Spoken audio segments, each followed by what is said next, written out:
It's so sad, isn't it? Poor people can't even take a day off work. It's hard to look at someone so shabby. I really feel for their son, not being able to choose his parents. Poor people should just stick together. Please, don't come near me. I arrived at my son's sports event in my work clothes. Then, one of the mom friends made a harsh comment towards me. I could feel everyone's eyes on me. Little did they know who I really was. My name is Cindy. I'm 35 years old. I live with my husband and son. Recently, we went through a big change. Due to my husband's job, we moved to the city. I had moved when we got married, but moving with a family was harder than I expected. Unpacking, setting up furniture and appliances, sorting out utilities, changing the address on my driver's license, the days just fly by. Especially tough was taking care of my son, Chester, while moving. Chester, ever so curious, tries to go off on his own. He doesn't care that it's an unfamiliar place. Hey, where are you going? To the nearby supermarket. You went there yesterday, right? What will you do without any money? Well, it's boring at home. Did you finish setting up your room? You haven't opened all the boxes yet, have you? Not yet, but... Do that first. Mom's heading to the school now, so have it done by the time I get back, okay? Yeah. Just once is enough for a year. I always tell you that, don't I? Today, I have to go to the elementary school for Chester's transfer process. I always try to be on time, but this morning was so hectic I ended up running to the school. As I neared the school gate, I caught my breath before entering. Walking into the staff room, more than half of the desks were empty, probably because of classes. It's been a while since I've in a staff room. Brings back memories of my school days. Feeling a bit nervous, I checked the seating chart for Chester's teacher. That's when a woman approached me. Can I help you with something? I'm looking for my son's teacher's desk. Oh, it's that one in the corner. Thank you. As I was about to head over, the woman continued. Excuse me, you're new here, right? Looking for a teacher? Do you have a child at this school? Yes, I'm Cindy. We recently moved nearby. I'm here for my son Chester's enrollment. He'll be in 4th grade. Oh, is that so? I'm Sissy. My son is also 4th grade. Maybe they'll be in the same class. Nice to meet you. Nice to meet you too. Though we exchanged greetings, I couldn't help but notice Sissy's expression. Was it my imagination? She seemed to scrutinize me from head to toe as if scoring me. Was there something on my clothes? Or a stray gray hair, perhaps? Then Sissy spoke up. By the way, did you buy that outfit at a dollar store? This? No, it's not from there. Wearing that to school, it's pitiful for your son, Chester, isn't it? He would want his mom to always look nice. I see. This was the first time someone had been so harsh with me. It was a big blow, especially since I was already exhausted. Looking closely, I noticed Sissy was dressed in high-end brands. Unfazed, she continued. There's a bathroom down the hall. Why don't you look at yourself in the mirror? You'll understand what I mean. With that, she left the staff room. I sighed with relief. Then, Chester's teacher approached me. You're Cindy, right? Yes, I'm your son's teacher. Looking forward to working with you. The teacher seemed calm and kind. Sissy you were just talking to, she's quite a character, isn't she? Unable to affirm or deny, I just laughed it off. She's the PTA president, known around here as the leader of the mom group. Is that so? Yes, she's often comes to school without much reason. Seems like she's just showing off her branded clothes and bags. The teacher's troubled expression was memorable. Being a school teacher must be tough. Not only do they have to take care of students, but also handle parents. Anyway, I need to be careful around Sissy from now on, I thought to myself. The paperwork went smoothly and I headed home. The next day, I rode my bike to the nearby supermarket. Eggs were on the sale today. As I parked my bike, I unfortunately spotted Sissy getting out of a taxi. I quickly looked away, but it was too late. Sissy briskly approached me. "Oh, isn't that Cindy?" "Hello, thank you for yesterday." She was dressed head to toe in brand names again today. Without intending, I wore the same outfit as yesterday. I thought it wouldn't matter since I was just going to the supermarket and didn't know many people yet. But she immediately began her fashion critique. "Excuse me, are you wearing the same clothes as yesterday?" "Yes." "I'm embarrassed. It's been hectic with the move." "That's just an excuse, isn't it? Can't you dress a bit more decently?" I was lost for words at Sissy's audacity. I may only earn 3,000 a year, but I never skimp on style. My husband, a CEO, always says that first impression count. Wait, 3,000? As I stood there speechless, she continued. "Make sure you dress up for next week's sports event. You don't want to be ridiculed, and it affects your child's education too." With that, she clicked her heels and disappeared into the supermarket. I didn't go inside, but instead rode my bike to another supermarket. Everyone has people they dislike. I believe in keeping a distance from such people in interpersonal relationships. While thinking about dinner, I headed to the supermarket. A week later, it was suddenly the day of Chester's sports event. I woke up early and started making his lunch.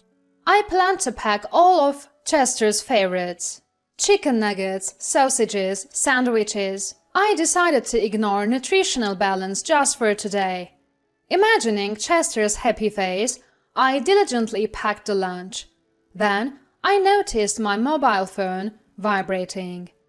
Who could it be this early in the morning? It was a call from work. I had a bad feeling. I answered immediately. My hunch was right. There was a problem at work, and it seemed too much for my subordinates to handle alone. I quickly got ready and left for work. Thanks to my subordinates' prompt contact, we were able to solve the problem quickly. But the sports event had already started. They were probably doing free throws in basketball by now. I rushed home, packed the lunch, and headed to the school. I didn't change my clothes. Rather than wasting time on that, I wanted to watch Chester do his best, even if it was just for a second longer. I arrived at the field, out of breath. The sports event was in full swing. As I was moved by the children's performance, a familiar voice called my name. "Cindy!" I turned around to see the last person I wanted to meet, Sissy. "Hello." Sissy looked at me, frowning. She was decked out in brands again today. "Is that work clothes?" "Yes, there was a problem at work this morning, so I had to go in. I didn't have time to change. I should go now." As I tried to leave, she wouldn't let me. "Wait a minute, work clothes? What kind of nerve do you have? Unbelievable!" Her mocking laughter echoed. I saw men in suits approaching from the VIP area. Sissy seemed unaware. She continued to tirade against me. "Poor people can't even take a day off work. How sad. It's hard to watch someone so shabby. Your son, unable to choose his parents, must be pitiful. Poor people should just stick together. Please don't come near me." Her loud words drew the attention of those around us. Everyone was looking our way, whispering among themselves. I was thinking about how to handle this situation. That's when I was approached by some men from the VIP area. A member of the parliament I often saw on street posters. "President Cindy, Good work out there. Thank you. This morning must have been tough, but as expected of a president, resolving the issue so quickly. It was a team effort. I couldn't have done it alone. Are you here for a promotional activity today? Haha, no, my son goes to this school. Your son? I didn't know that. My apologies. I had met him as part of a promotional campaign. Hearing our conversation, Sissy looked confused. And for a good reason. She had pegged me as a poor person, but in reality, I'm a president. My husband is an executive at Sharon Doll, a world-renowned apparel company in New York. I'm the president of that company. Our annual turnover is $500,000. We had recently moved here from the heart of New York. I'm a bit shy to say this, but we fall into the category of what one would call celebrities. The work clothes I'm wearing are a new product from Sharon Doll, designed to revolutionize work attire by combining style and functionality. It took about 3 years to develop, and it's a product we are proud of. It's been making a buzz in Japan recently with extensive promotions. We hired a popular young actor as the model and advertised through TV commercials, magazines, and social media. It should be quite well known, but Sissy, only interested in established brands, didn't know about our company. The crowd started whispering. I heard people saying, "Isn't that Sharon Doll's new product?"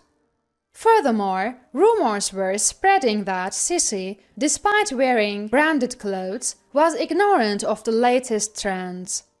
Overwhelmed, Sissy quickly left the scene. I was bombarded with questions about the new product by other parents, but I left it to my subordinates and went to find Chester. I found him stretching, preparing for his turn. "Chester, do your best!" I shouted, making sure my voice wasn't drowned out by the surrounding noise. Quickly, Chester noticed and waved back. I managed to see his goal kick. He looked so pleased with himself. Watching him, my heart swelled with pride. Kids grow up so fast. That's why every moment is precious.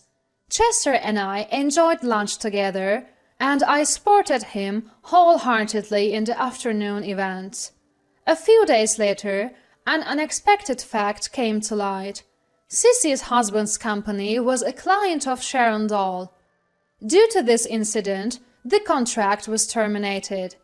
Her husband's arrogant nature became evident. The company took a huge hit, likely struggling to stay afloat in our industry.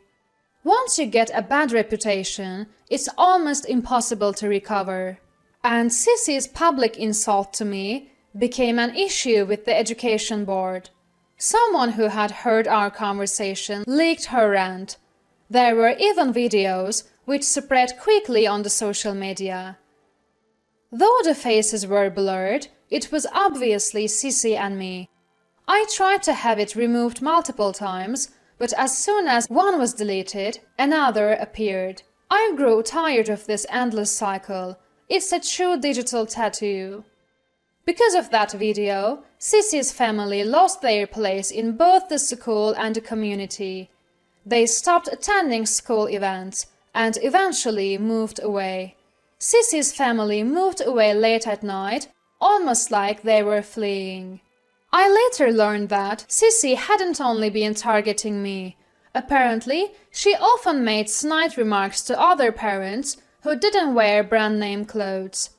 She didn't just impose her tastes on others, she also denigrated their characters. The school and other parents had been filing complaints against her.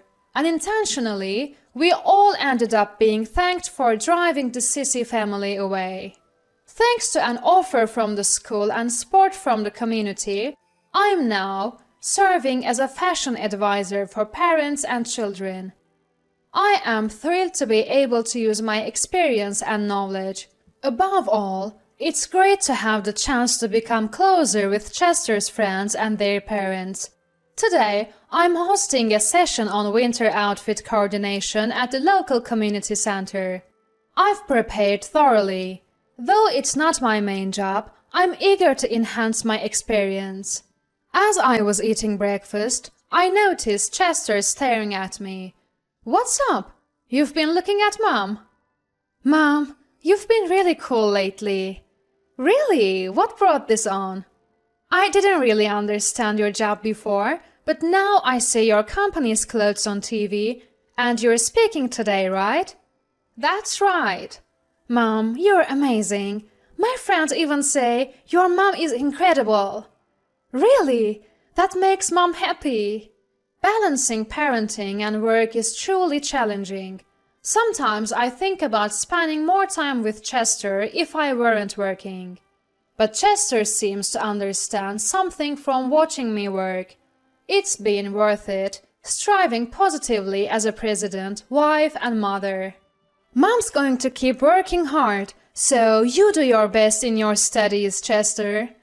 Okay. Just once for an okay. We finished our breakfast with smiles.